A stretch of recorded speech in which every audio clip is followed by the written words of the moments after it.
परिचर्या की 3 test series आप सभी को दी जा चुकी है और ये चौथी टेस्ट सीरीज़ है।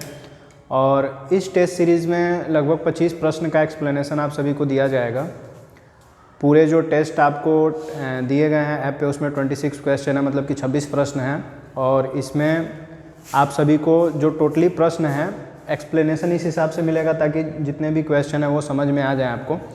और सबसे ज़रूरी बात कि जो भी स्टूडेंट YouTube पे MCQ क्वेश्चन की सीरीज़ देख रहे हैं तो उनको हम बता दें कि YouTube पे MCQ क्वेश्चन की जो सीरीज़ आपको दी जा रही है वो कंप्लीट नहीं है। शॉर्ट और कट करके ही आपको क्लासेस दी जाती हैं ताकि आप एक तरह से डेमो देखें कि कैसे क्वेश्चन आपको बना करके दिए जा रहे हैं आयुर भास्कर क्लासेस के द्वारा।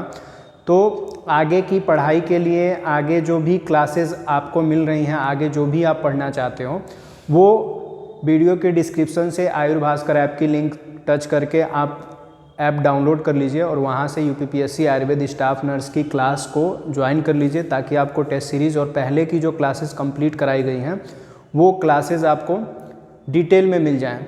ठीक है, तो आज इस टेस्ट सीरीज़ में हम करेंगे लगभग 26 प्रश्न और टोटली 26 प्रश्न जो है इस वीडियो क्लास में आपको मिलेगी। लेकिन YouTube पे लगभग आपको ये टोटली क्लास नहीं दी जा सकती है। ज़्यादा टोटली क्लास आपको डिटेल में अगर आपको पूरी क्लास देखनी है तो आपको ऐप परचेज करना होगा और ताकि आपको वहाँ पे अपनी पढ़ाई कंटिन्यू कर सकें, आप अच्छे तरीके से पढ़ सकें। तो चलिए देखते हैं आज की जो टेस्ट सीरीज है। अगले जो टॉपिक आपके बचे हुए हैं उन पे आधारित है और अभी इसमें लगभग 60-70 प्रश्न और इस पेपर में आपको बना करके दिए जाएंगे। लगभग हर पेपर से आपको लगभग 200 प्रश्न कराए जाएंगे और कंबाइन एक बार कंप्लीट टेस्ट कराया जाएगा जिसमें सभी को एक साथ टेस्ट कंप्लीट करने के लिए दिया जाएगा ताकि देखेंगे हम कि कितने लोग बेस्ट तैयारी कर रहे हैं, कितनी अच्छी तैयारी किनकी हुई है। चलिए देखते हैं। पहला प्रश्न है आपका, इनमें से असामान्य रूप से अधिक रक्तचाप की अवस्था है। मतलब जितनी भी अवस्थाएं यहाँ पे लिखी हुई हैं इनमें से अधिक रक्तचाप, असामान्य भी है और अधिक रक्तचाप की अवस्था पूछ रहा है। तो आपको बता दें यहाँ पे हाइपोटेंशन और हाइपरटेंशन दोनों चीज़ें मेंशन है, लिखी हुई हैं। तो हाइपोटेंशन क्या है? असामान्य निम्न रक्तचाप को दर्शाता है, मतलब कि बहुत कम हो गया तो उसको हाइपोटेंशन कहेंगे। और हाइपरटेंशन मतलब अधिक रक्तचाप की अवस्था होती है। तो यहाँ पे इनमें से असामान्य रूप से अधिक रक्तचाप की अवस्था कौन सी है? हाइपरटेंशन। ठीक है, तो हाइपरटेंशन की जो अवस्था है, अधिक रक्तचाप की असामान्य अवस्था को कहा जाता है। अगला प्रश्न देखिए दूसरा। कह रहा है कि काइफोसिस शब्द रोगी की किस अवस्था के लिए प्रयुक्त होता है? काइफोसिस, तो काइफोसिस को हम कुबड़ापन कहते हैं। काइफोसिस का मतलब ही हुआ कुबड़ापन और यह रोगी के कुबड़ापन की अवस्था को दर्शाता है। बाकी देहनीलता और अग्रकुब्जता जो है काइफोसिस को नहीं कहते। काइफोसिस का मतलब ही हुआ कुबड़ापन, तो जो कुबड़ापन है वह काइफोसिस से दर्शाया जाता है।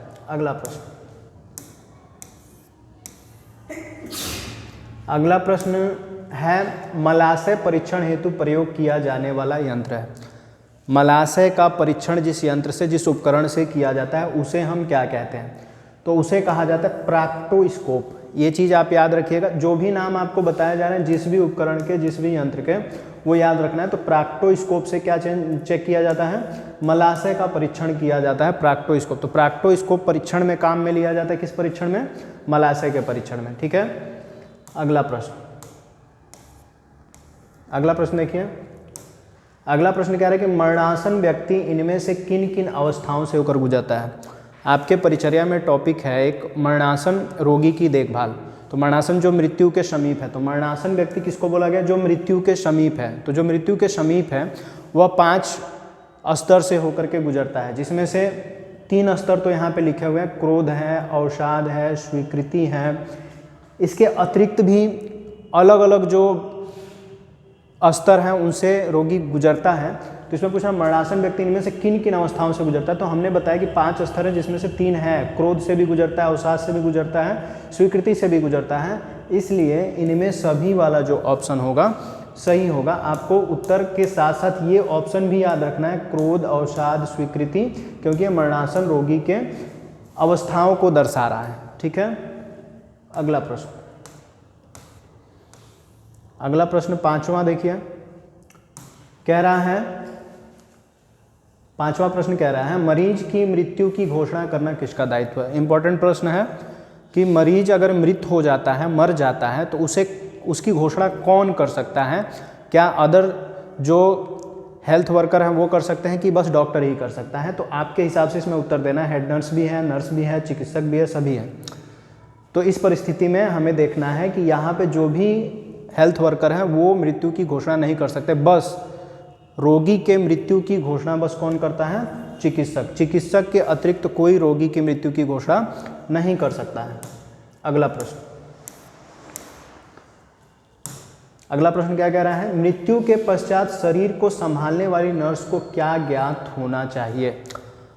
अगर किसी रोगी की मृत्यु हो जाती है और उसका शरीर अथवा शव संभालने के लिए उसको बोला जाता है, तो क्या चीज़ उसको दिमाग में रखना है। तो मरणावेषण की मतलब कि मरने का कारण क्या है, क्या किस कारण वह मरा है, या शव की परीक्षा हुई है कि नहीं हुई है, या उसका इंक्वेस्ट किया गया है कि नहीं किया गया है। तो मतलब कि ये तीनों चीज़ें उसको ध्यान में रखना चाहिए, इसलिए ये वाला ऑप्शन सही होगा सभी। ठीक है, इस प्रश्न की ऐसी स्थिति में ऐसे प्रश्न अगर आपको बताया जा रहा है तो इसलिए बताया जाता है ताकि इसका उत्तर आप इनके हिसाब से आप तैयार कर लें। ठीक है, ये तीनों ऑप्शन आपको याद होना चाहिए। अगला प्रश्न, अगला प्रश्न देखिए, कह रहा है मृत शरीर को घर ले जाने से पूर्व किसके द्वारा मृत्यु प्रमाण पत्र दाखिल किया जाता है। तो मृत शरीर को घर ले जाने से पूर्व किसके द्वारा मृत्यु प्रमाण पत्र दाखिल किया जाता है, मतलब कि किसके द्वारा मृत्यु प्रमाण पत्र जो है दाखिल किया जाएगा मृत शरीर को यदि घर ले जाना है तो वह कार्य जो है बस चिकित्सक कर सकता है और कोई नहीं कर सकता है। तो चिकित्सक द्वारा मृत्यु प्रमाण पत्र दाखिल किया जाता है मृत शरीर को घर ले जाने से पूर्व। अगला प्रश्न, अगला प्रश्न देखिए, कह रहा है आत्महत्या, हत्या आदि के कारण मृत्यु होने पर इसे किसके ध्यान में लाया जाना चाहिए। कह रहा है कि यदि आत्महत्या या हत्या कारण है मृत्यु का, तो यह किसके ध्यान में लाना चाहिए। चिकित्सा अधिकारी के ध्यान में लाना चाहिए कि विधिक प्राधिकारियों के, या चिकित्सक या नर्स के। तो विधिक प्राधिकारियों का मतलब जो कानूनी रूप से जुड़े हुए हैं, जिसमें अलग अलग तरह के अधिकारी हो सकते हैं, पुलिस हो सकते हैं, जो कि इस चीज़ की छानबीन करें और पता करें कि किस हिसाब से मृत्यु हुई है। तो आत्महत्या आदि हत्या हुई है तो इस कारण अगर मृत्यु होती है तो इसको सबसे पहले विधिक प्राधिकारियों के ध्यान में लाना चाहिए। ठीक है, अगला प्रश्न देखिए, अगला प्रश्न कह रहा है कि मृतदेह को उपयुक्त पहचान चिन्ह के साथ कहाँ भेजा जाता है। जो भी मृतक शरीर होता है उसको एक पहचान के साथ भेजा जाता है ताकि ये आइडेंटिफाई रहे कि नहीं ये लाश ये है, यहाँ से इसको बरामद किया गया या यहाँ पे मिली है। तो कहाँ पे भेजा जाता है, तो मृत शरीर है तो सबसे पहले कहाँ भेजा जाता है, शवगृह में। ठीक है, शवगृह में इसको भेज दिया जाता है। अगला प्रश्न,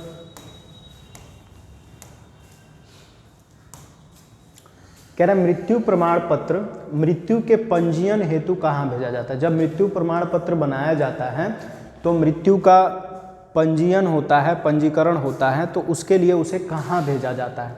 तो क्या जन्म प्रमाण पत्र विभाग में भेजा जाता है या मृत्यु प्रमाण पत्र विभाग में भेजा जाता है। एक और ऑप्शन है, आप नीचे